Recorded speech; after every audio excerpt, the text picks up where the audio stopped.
दो प्रेमियों के बीच में पड़ा दरार। क्या अब भी कोई उम्मीद बाकी है तुम्हारे आने की? क्या अब भी कोई हल्की सी गुंजाइश बची है हमारी मोहब्बत की? क्यों आज भी हम आहट पर धड़क उठता है मेरा दिल? क्यों आज भी रह रह कर ये महसूस होता है कि तुम हो कहीं आसपास ही हो, लेकिन बस निगाहें से न जाने क्यों ओझल हो। 7 वर्ष गुजर गए जय तुमको मेरी जिंदगी में गए हुए, लेकिन आज मैं भी अब भी उसी मोड़ पर रुकी तुम्हारा इंतजार कर रही हूँ। एक छोटी सी बात पर यूं तन्हा छोड़ गए तुम मुझे।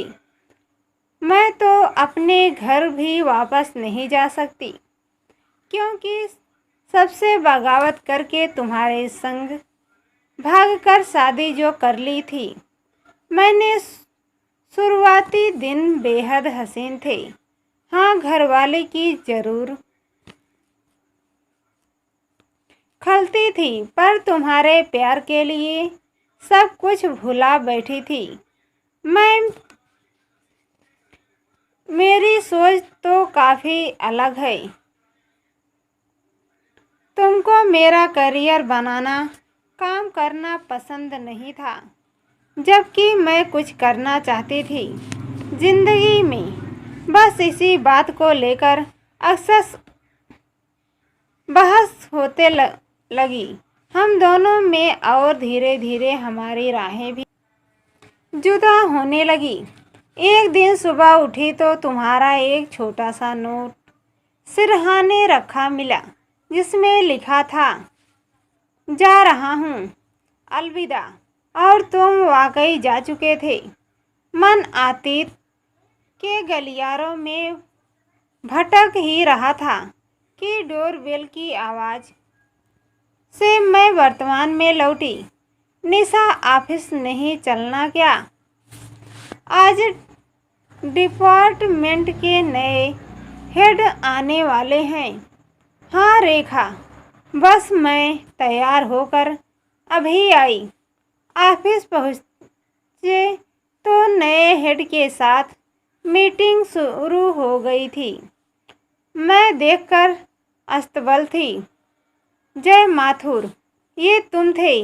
अब समझ आया कि जब हमें बताया गया था कि मिस्टर जय माथुर नए हेड के तौर पर ज्वाइन होंगे, तो वो तुम ही थे। जरा भी नहीं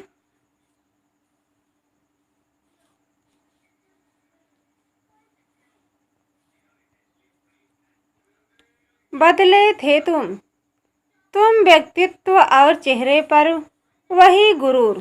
2-3 दिन यूं ही नजरें चुराते रहे हम दोनों एक दूसरे से।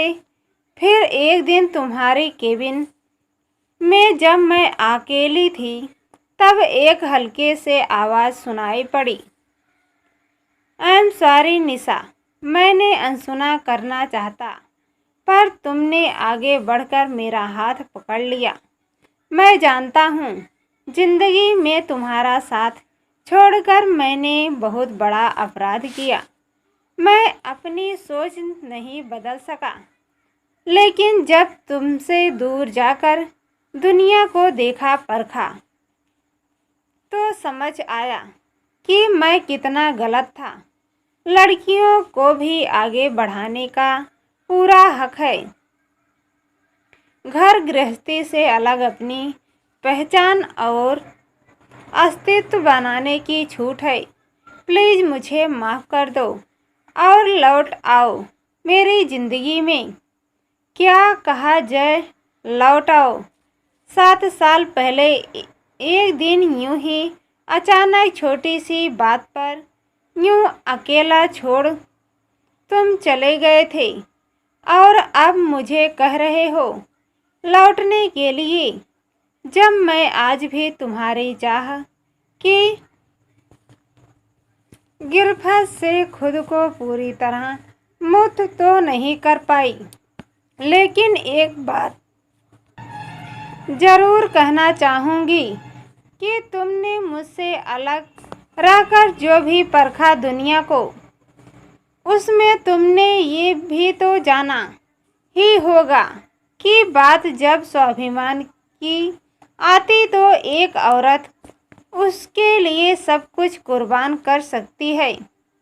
तुमने मेरे सम्मान को ठेस पहुंचाई और अपनी सुविधा के हिसाब से मेरी जिंदगी से चले गए, वे भी बिना कुछ कहे सुने। और आज भी तुम अपनी सुविधा के हिसाब से मुझे अपनी ज़िंदगी में चाहते हो। मैं ज़्यादा कुछ तो नहीं कहूँगी, क्योंकि तुमने भी जाते वक्त सिर्फ अलविदा कहा था। तो मैं भी इतना कहूँगी, सॉरी बॉस। इतना कहकर मैं वहाँ से चली आई। ऐसा लगा मानो वर्षों का एक बोझ जो सीने और अपने अस्तित्व पर परखा था, वो उतर गया हो। अब सब कुछ साफ था और बेहद हल्का, क्योंकि वर्षों पुराना मेरा इंतज़ार अब ख़त्म हो चुका था। ज़िंदगी की नई राह अब मेरा इंतज़ार कर रही है। दोस्तों, हमारी कहानी पसंद आए तो चैनल को सब्सक्राइब कर देना, बेल आइकन पर क्लिक कर देना।